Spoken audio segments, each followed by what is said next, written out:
CII has been stressing the need for faster clearance of projects. Now that the new manufacturing policy has been announced, it needs to be implemented by quickly identify 4 to 5 large manufacturing zones. A process for monitoring key infrastructure projects is also imperative to accelerate implementation. Given India's federal system, approvals are required both at the central and state levels, and it is often difficult to track project implementation stage without a dedicated body to do so. A host of specific issues are currently affecting core sectors. Examples include lack of fuel supply agreements in the power sector, legal issues in mining, and a sharp drop in production of oil and gas. These issues need to be identified and resolved quickly. The importance of supply bottlenecks in agriculture became apparent last year with a sharp rise in the price of fruits, vegetables, and protein-based foods in which demand far exceeds supply. There is a need for targeted interventions to increase supply of these products.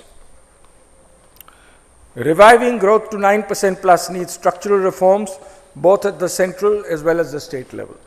There are 68 amendments to legislations pending in Parliament and pertaining to land, real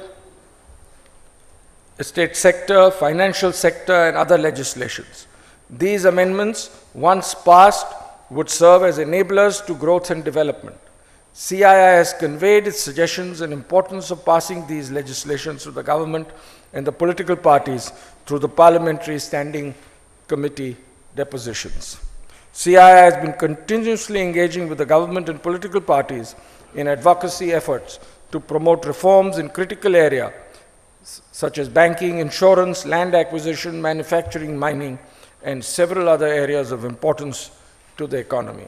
Some of the major reforms in areas such as GST, DTC, FDI could bring in much needed gains to the economy. For instance, GST implementation alone could contribute around 1.5% to GDP growth, hence other things being equal. Hence, CII has been working at all possible levels to build in consensus on implementation of GST. CII has submitted its view to the Parliamentary Standing Committee on Finance on the Constitutional Amendment Bill related to implementation of GST. CII has also made presentation to the Empowered Committee of State Finance Ministers, wherein it has emphasized that all taxes be subsumed in GST and petroleum as well as alcohol sectors be brought under the purview of the GST. During the year 2011-12, CII has interacted with secretaries of the state governments which have expressed their concerns on GST, and this process will be further stepped up to get them on board for GST implementation. On the direct tax front, CII has always been in favor of a simpler tax law which would reduce cost of compliance and also bring down overall rates while doing away with unnecessary exemptions.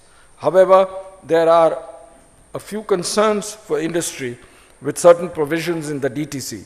CII will continue to work on issues such as GAR, grandfathering provisions, royalty, etc.